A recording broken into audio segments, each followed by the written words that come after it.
વિશ્વ આદિવાસી દિવસની ઉજવણી કરવા માટે મોટી સંખ્યામાં પધાર્યા છો એ બદલ આપ સૌને વિશ્વ આદિવાસી દિવસની ખૂબ ખૂબ શુભેચ્છાઓ પાઠવું છું।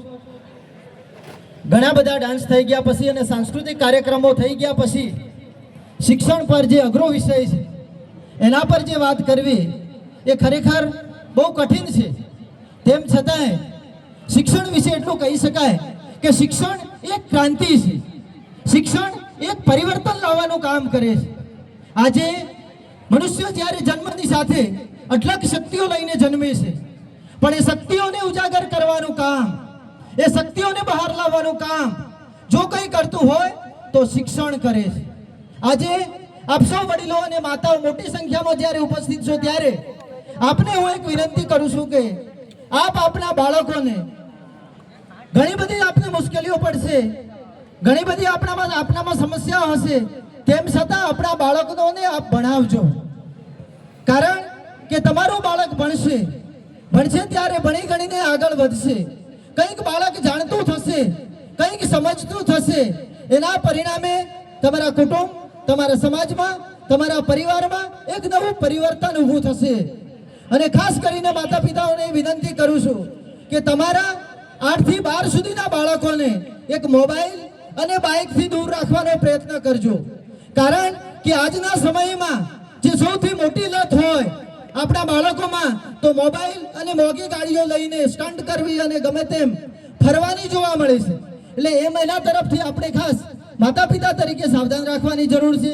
બીજી મારે વાત કરવી છે આજના યુવાનો અને યુવતીઓ જેઓ અભ્યાસ કરી રહ્યા છે, માતા પિતા તમારા પર વિશ્વાસ મૂકે છે, તમને મહા મુશ્કેલી વેઠીને પૈસા આપે છે, એમના એક એક પૈસાનો હિસાબ આપજો।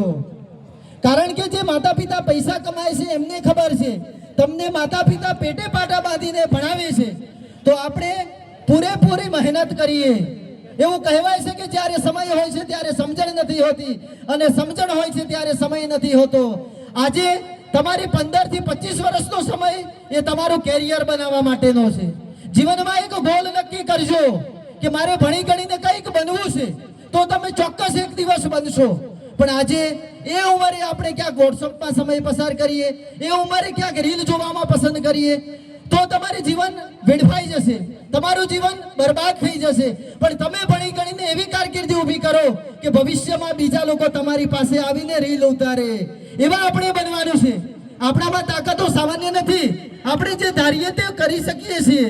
કેટલીક વાર આજે દુઃખ સાથે કહેવું પડે છે કે 15 વર્ષનો દીકરો હોય, 15 વર્ષની દીકરી હોય અને ભણતા ભણતા ક્યાંક પ્રેમ થઈ જાય। મિત્રો, આ દુનિયામાં પ્રેમ કરવા માટે કોઈ નવરું નથી, આ દુનિયા તમને ફસાવવા માટે નવરી છે।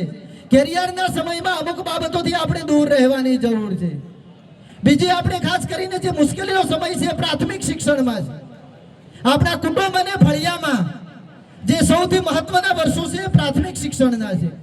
જે સામાજિક ન્યાય સમિતિ, સામાજિક સમિતિ જેને આપણે એસએમસી કમી બોલીએ છીએ, સ્કૂલ મેનેજમેન્ટ કમિટી જે આપણા ગામના લોકો સક્રિય હોય, જાગૃત હોય એવા લોકોને ગામની સ્કૂલ મેનેજમેન્ટ સમિતિમાં પસંદ કરો। એ લોકો સમયસર ગામમાં શાળાની મુલાકાત લઈ શકે અને સમયસર શિક્ષકો કેમ નથી આવતા કારણ જાણી શકે।